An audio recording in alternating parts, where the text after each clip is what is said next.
और बड़ी खबर भोपाल से आपको बता दें, मध्य प्रदेश ओबीसी आरक्षण मामले में सुप्रीम कोर्ट में सुनवाई आज होनी है। ओबीसी को 27% आरक्षण मामले में सुनवाई होगी। तो पीएससी के 13% पद अनहोल्ड रखने का मामला है। आज इस मामले में अदालत का बड़ा फैसला सामने आ सकता है। तो सुप्रीम कोर्ट इस पूरे मामले में बड़ा फैसला आज सुना सकता है। ओबीसी आरक्षण को लेकर लंबे समय से पेच फंसा हुआ है और लगातार मांग की जा रही है याचिकाकर्ताओं की तरफ से कि ओबीसी को 27% आरक्षण दिया जाए। पीएससी के 13% पद अनहोल्ड रखने का ये पूरा मामला है। आज इस पूरे मामले में बड़ी सुनवाई होनी है सुप्रीम कोर्ट की तरफ से। तो मध्य प्रदेश में ओबीसी वर्ग को 27% आरक्षण दिए जाने को लेकर सुप्रीम कोर्ट में आज सुनवाई होगी। कोर्ट में प्रतियोगी परीक्षाओं में 13% होल्ड पदों को अनहोल्ड किए जाने और छत्तीसगढ़ के फॉर्मूले पर अमल करने के लिए याचिकाकर्ताओं के वकील न्यायालय में आज अपना पक्ष रखेंगे। और इसी खबर पर ज्यादा बातचीत के लिए सीधा रुख करेंगे news at digital Anirudh Sonu ने हमारे साथ लाइव जुड़ गए हैं ज्यादा जानकारी के साथ। अनिरुद्ध, ओबीसी आरक्षण का जो मसला है लंबे समय से इसको लेकर पेच फंसा हुआ है। अभी आज जो सुनवाई होनी है सुप्रीम कोर्ट में, क्या लग रहा है, क्या फैसला सुप्रीम कोर्ट की तरफ से सामने आ सकता है? देखिए, जहां तक बात करें तो मध्य प्रदेश में ओबीसी आरक्षण का मामला वर्ष 2019 से अधर में है। 2019 में 27% आरक्षण ओबीसी को देने का प्रस्ताव पास किया गया था। उसके बाद से ही ये पूरा मामला कानूनी दांव पेच और राजनीति में उलझा हुआ। और जहां तक आज की बात करें तो आज सुप्रीम कोर्ट में ओबीसी आरक्षण 27% मध्य प्रदेश में देने को लेकर एक बड़ी सुनवाई है। और जहां तक बात करें तो आज ऐसा माना जा रहा है कि पीएससी के 13% पद जो अनहोल्ड रखने का मामला है उस पर आज कोई निर्णय आ सकता है, लेकिन अभी सुनवाई होना बाकी है। और जहां तक बात करें तो इस पूरे मामले में जो पक्ष रखा गया है वो छत्तीसगढ़ के फैसले का पक्ष रखा गया है कि इस तरह का फैसला दें जिससे कि मामला जल्दी से जल्दी सुलझ सके। और डॉक्टर मोहन यादव भी अपने वक्तव्य में डंके की चोट पे कह चुके हैं कि हम 27% ओबीसी आरक्षण देंगे। यानी आज की सुनवाई पे सबकी नज़र लगी हुई है। पिछली बार कोर्ट ने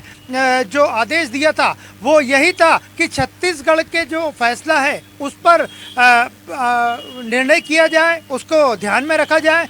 और एमपी हाईकोर्ट ने 4 मई 2022 को ओबीसी का आरक्षण 14% तक सीमित कर दिया था। उसी के बाद से लगातार 27% ओबीसी आरक्षण मध्य प्रदेश में देने की मांग ओबीसी महासभा ने भी उठाई थी। और जब कांग्रेस की कमलनाथ की सरकार थी उस वक्त कमलनाथ ने 27% ओबीसी आरक्षण देने का वादा कर दिया था। और उनका कहना है अगर उनकी सरकार टिकती तो वह अपने वादे को निभाते। तो आज सुप्रीम कोर्ट में एक बड़ी सुनवाई है जिस पर 27% मध्य प्रदेश में ओबीसी आरक्षण देने पर सुनवाई होगी, उस पर फैसला आ सकता है। और पीएससी के जो 13% पर अनहोल्ड पर भी कोर्ट अपना निर्णय दे सकती है।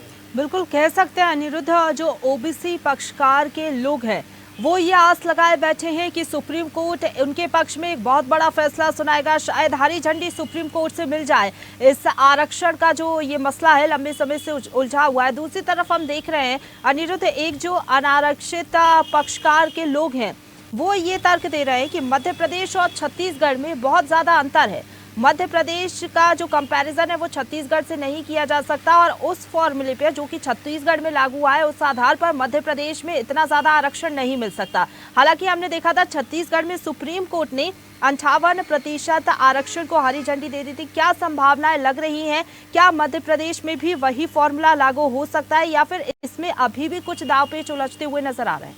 देखिए, ओबीसी महासभा और संबंधित पक्ष ने अपना जो दलील रखी है उसमें छत्तीसगढ़ के फैसले का हवाला दिया गया है। और जहां तक बात करें तो मध्य प्रदेश की कुल आबादी का 48% हिस्सा ओबीसी वर्ग के पास है। तो ओबीसी वर्ग का भी यही कहना है कि ओबीसी महासभा के लोगों से जब हमने बातचीत की तो उनका यही कहना था जिसकी जितनी भागीदारी उसकी उतनी हिस्सेदारी, इसलिए हमें 27% ओबीसी आरक्षण मिलना चाहिए। तो आज इसी को लेके बड़ी सुनवाई है। और जहां तक बात करें तो 2019 से ये पूरा ओबीसी आरक्षण का मामला अटका हुआ है। भले ही वो कानूनी दांवपेच में हो, राजनीतिक दांवपेच में हो, या फिर ओबीसी महासभा जो लगातार मामले उठा रही है, लेकिन 27% ओबीसी आरक्षण पर आज सुप्रीम कोर्ट में बड़ी सुनवाई है और मुख्यमंत्री डॉक्टर मोहन यादव कह चुके हैं कि मैं डंके की चोट पर 27% ओबीसी आरक्षण मध्य प्रदेश में लागू करवाऊंगा। और जहां तक बात करें मुख्यमंत्री डॉक्टर मोहन यादव की, तो वे भी आज अपने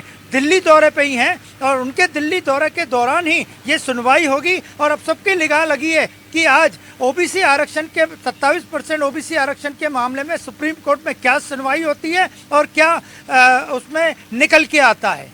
बिल्कुल अनिरुद्ध, क्या ये सिर्फ पीएससी का मामला है या फिर 2019 से जिस तरीके से ये मामला उलझा है, क्या अन्य पदों पर भी भर्तियां रुकी हुई हैं? जी बिल्कुल, इस पूरे आरक्षण के मामले के कारण प्रमोशन में आरक्षण का मामला भी इससे अफेक्टेड हो रहा है और आज उसी की भी सुनवाई जबलपुर हाईकोर्ट में होनी है कि प्रमोशन में आरक्षण जो सरकार देना चाहती है और जो मांग की जा रही है उस पर आज दिल्ली के कुछ वकील भी जबलपुर हाईकोर्ट की सुनवाई में शामिल रहेंगे, वो सरकार का पक्ष रखेंगे। और जबलपुर हाईकोर्ट में आज मध्य प्रदेश के प्रमोशन में आरक्षण के मामले में भी एक बड़ी सुनवाई है, उस पर भी सबकी नज़र बनी हुई है। लेकिन सबसे बड़ी जो सुनवाई है 27% ओबीसी आरक्षण में, वो दिल्ली में सुप्रीम कोर्ट में होगी, जिसपे आने वाले फैसले पे सबकी नज़र लगी हुई है। बिल्कुल, जिस तरीके से आप बता रहे हैं कि आज का जो फैसला होगा बहुत ज़्यादा महत्वपूर्ण होगा। हालांकि सुप्रीम कोर्ट की तरफ से क्या फैसला सुनाया जाता है ये देखना होगा, सबकी नज़रें इसी पर टिकी हुई है। ओबीसी आरक्षण को लेकर क्या हरी झंडी मिलती है या फिर इस पर स्टे लगा दिया जाता है या फिर कोई और फैसला सुप्रीम कोर्ट की तरफ से सुनाया जाता है। फिलहाल बहुत धन्यवाद आपका हमारे साथ जुड़ने के लिए और अपडेट हम तक पहुँचाने के लिए अनिरुद्ध। ताजा खबरों के लिए लाइक, फॉलो और YouTube पर सब्सक्राइब कर बेल आइकन दबाएं। साथ ही ताजा अपडेट्स के लिए स्वदेशलाइव.com पर विजिट करें।